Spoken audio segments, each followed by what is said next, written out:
Am I the asshole for refusing to pay for a dress that my bridesmaid ripped in the store? I, 25, am getting married. My future husband John has no siblings, one aunt, and only one first cousin, Casey, 23, so John asked me to include her in the wedding. I told all 3 bridesmaids that I'd pay for their dresses. And NBSP. At the appointment, the girls picked a few dresses from the display models up front. The sales associate explained that she would go to the back and pull the ready-to-try dresses, and that going up 1–2 sizes is normal for formal wear. The plan was for them to head into the changing area, and when they all had a dress on they'd come out as a group to show me. And NBSP. John's mother and aunt, Casey's mother, pulled me to look at the bridal accessories, so this part is second-hand from my bridesmaids. The associate brought dresses into the dressing area and Casey was irritated that she fell into the plus line, which started at size 18, both on principle and because 2 of the dresses apparently weren't available in plus size to try on. She argued and refused to try on anything above a 14, but the associate warned her not to go below a 16. Casey has always squeezed herself into tight-fitting clothes and is very focused on, in her words, unfair, and misleading, sizing between brands, refusing to see that in reality she's about a size 18 or 20, so 22 to 24 in formal wear. And NBSP. While I was on the other side of the store, I saw Casey walk quickly out and grab a dress off of a mannequin, but I didn't think too much of it. However, the sales associate pulled me aside and told me that a $250 charge for a dress that ripped would be added to my bill, since I was taking care of everything.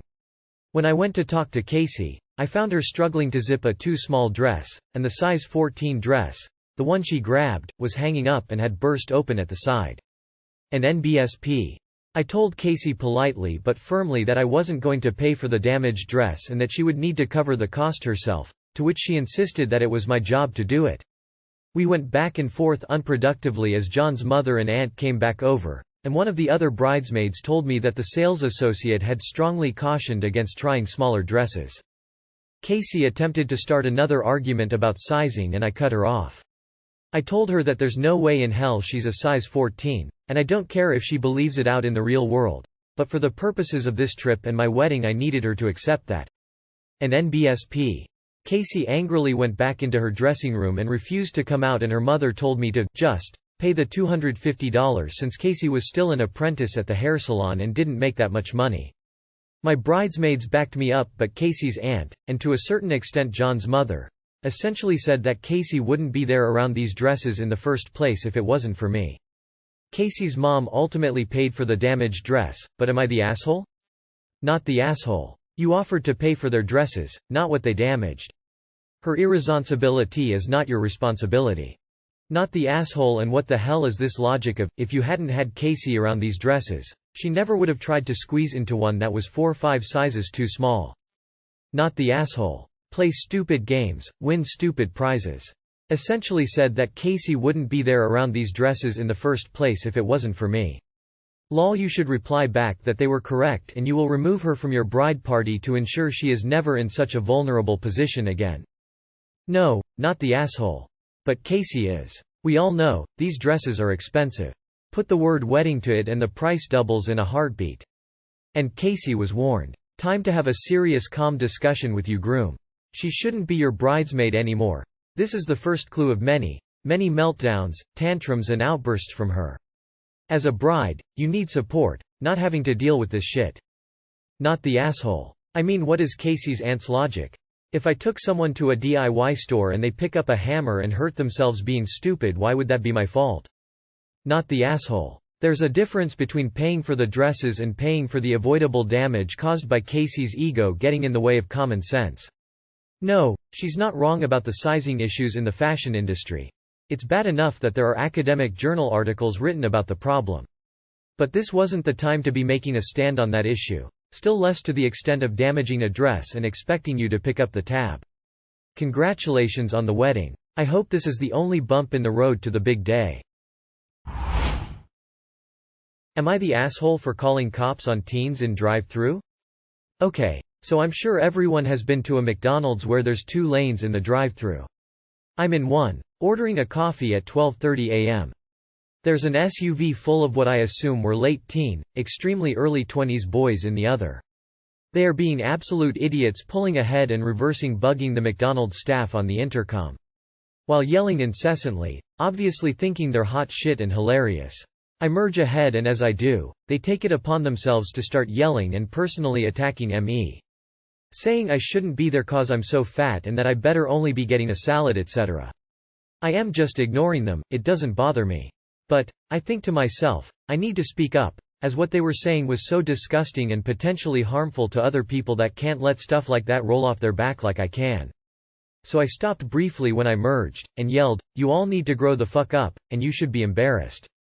That set them off even more, but I didn't take the bait. Now we're in the merged line.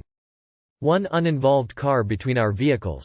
They're still yelling that I'm a fat bitch, and I need to lose weight, etc. etc. This is when I start to get irritated, takes a lot. Then they took it to a new level. One of the little fuckheads got out of the car to walk to my car, and is standing staring at me from my passenger side window. I give him an incredulous look and tell him to get the fuck away from my car. He just stupidly smiles and says to me that he's just there to make sure my fat ass gets a salad. Well, I threw my car into park and was out of it before he could even blink. That was it. I grabbed my cell phone, I walked directly to the back of their car, took a picture of their license plate, got in my car, locked it, and called 911. 911 told me not to move my car so they couldn't leave the drive-thru. By this time I had pulled up to the window and advised the manager of the situation.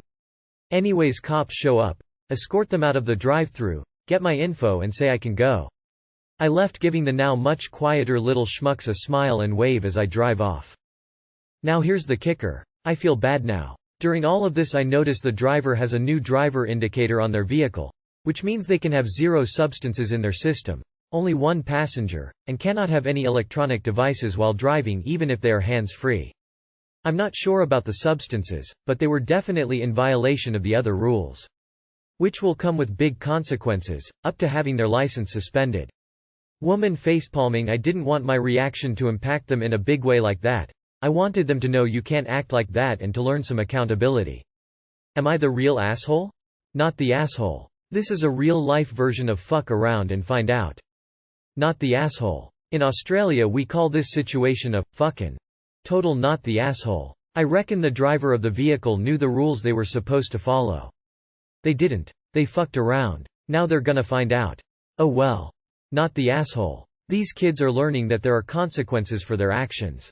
Once you called the police, the consequences are out of your hands. In my opinion, you did nothing wrong and the boys did everything wrong. 100% not the asshole. Decisions in life have consequences. They will face theirs. Besides, our legal system can be a joke. They will probably only get a slap on the wrist. And maybe learn a lesson. No. You just wanted to get them in trouble for what they did to you, not bring down a whole other set of consequences on them. But the consequences they have coming are due to their own actions. Imagine a table. Every day someone comes and puts a brick on the table. One day you come along and put a brick on the table. The table breaks and all the bricks come tumbling down. Did you break the table? No. Everybody broke the table. Your brick was just the last straw. These people broke their own table. Not the asshole. Am I the asshole for refusing my wife water? I know the title sounds bad, but hear me out. My wife, 29, female, had a strange preference in water. She always drinks unflavored seltzer water, but instead of just drinking it normally she opens the cans first and then waits for all the bubbles to fizz out before drinking any of them. It's just such a waste since she's essentially drinking regular water at this point but for such a higher price. My wife always argues that it just tastes fresher and crisper after being left out opened. I normally do the grocery shopping and last week when I went I did not buy any seltzer. When I got home my wife asked where the seltzer was. She had added it to the shopping list. When I explained that I hadn't bought any she immediately went red in the face but didn't really say anything. Later that day, I went to the gym and when I got back, our kitchen was decked out with seltzer cans. I could barely open the pantry because there were so many packs of seltzer. There were at least 25 boxes worth. My wife smugly told me that she had taken several trips to the grocery store because one trip wasn't enough to fit all the seltzer in her car now that she knew I was trying to cut her off. She told her family about this and they are all calling me an asshole saying I'm depriving my wife of a basic need. And #X200B. Edited to add. My wife almost exclusively drinks this flat seltzer and will easily go through 7+ seltzers in a day. We can afford it, but it's still pretty expensive and takes up a significant amount of money. Edit number 2. My wife is in the kitchen opening all of the cans right now. I get that I might be at least partially the asshole, so I'm laying low right now. I do still feel like my wife's habit could be unsanitary though, because she often opens the seltzers several days before drinking them, so there is potential for dust to get in. Also, I feel like it makes guests uncomfortable when my wife offers them several day opened flat seltzers. Everyone sucks here. Get a SodaStream and make your own seltzer. No cans or bottles to waste, recycle, and you can control the amount of carbonation. Everyone sucks here. Weird flex to not buy her what is on the shopping list, but buying so much seltzer water is a waste. The world is literally burning. Get her a SodaStream and everyone wins. Esh. This sub is my favorite. Just when I think something weird is happening in my relationship, I get these little glimpses into other lives and it just makes me feel better. Y'all tie for gold medals in the passive-aggressive Olympiad. Esh. Buy a damn SodaStream and stop going through so many cans. She gets her flat carbonated water and you save money, and the planet wins too. Not the asshole. Get her a SodaStream so she can carbonate her water and then get the essence of seltzer at a much cheaper price. Now this one is interesting. I feel I need more to give a solid assessment, however let's go with Esh. Am I the asshole for dropping my sibling off at my mom's date?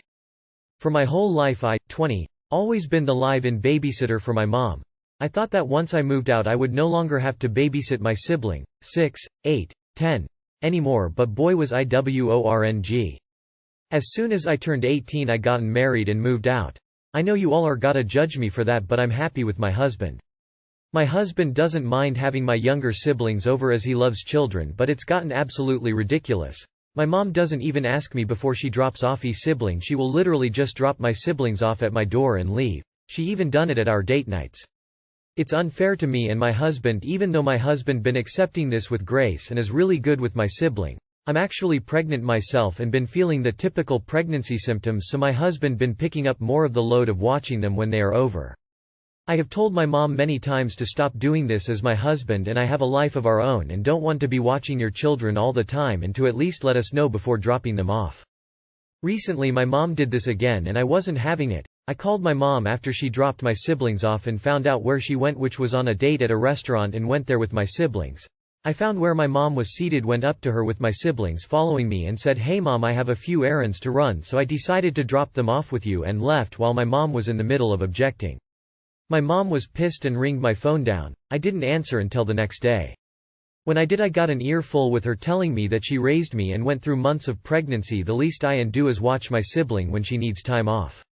I told her that she didn't ask me to watch them and that I cannot accept her dropping them off at my place without even asking me if I'm even available to watch them. She said that we are family and that I'm supposed to look after them because I'm their older sister, and that I embarrassed her in front of a guy she really liked. My husband does feel bad at what I did and feels like there was better ways to deal with my mom than the way I did. Do you all think I was in the WORNG here? Not the asshole. Tell her the next time she drops them off without asking you'll call the cops for child abandonment. Also, you don't owe her for giving birth to you, she chose to have you. OMG, just number 100% not the asshole. I've always hated scenarios where parents use an older child as a third, or in this case second, parent. She chose to have those children, not you, and to expect you to parent when she doesn't want to is absolutely ridiculous. You have every right to feel the way you do, and are under no obligation to help her. Not the asshole. If this were the first time you mentioned it to your mom, your husband might have a point. But after repeatedly trying to get her to give you fair warning and her refusing, it's her own fault things escalated to this point. I feel bad for your siblings though. Not the asshole. You had tried every way possible to get her to respect your boundaries. You told her not to bring the kids over. She didn't listen. Now, don't answer the door when she brings the kids by. Lock the door. And tell your siblings you love them. If you want to, pick them up once a month or do something with them. But it's only if you want to. Not your husband. Or mom. And tell your husband to start supporting his wife, for goodness sake. I honestly am surprised you want kids. You haven't had a break. Poor darlin'. Sending you lots of love, light and peace. Growing heart. I'm so sick of parents acting like their grown children owe them for giving birth to them and raising them. You did not ask to be born, and being fed, clothed, protected and hopefully loved are basic requirements for parents that they sign up for the moment they decide to be parents. You do not owe your mother a damn thing. She decided to have these children. This is on her. Not the asshole. NTA. What happens if you go into labor and she does it? Do the kids have phones so they could call mom, or would one of your neighbors end up calling the police?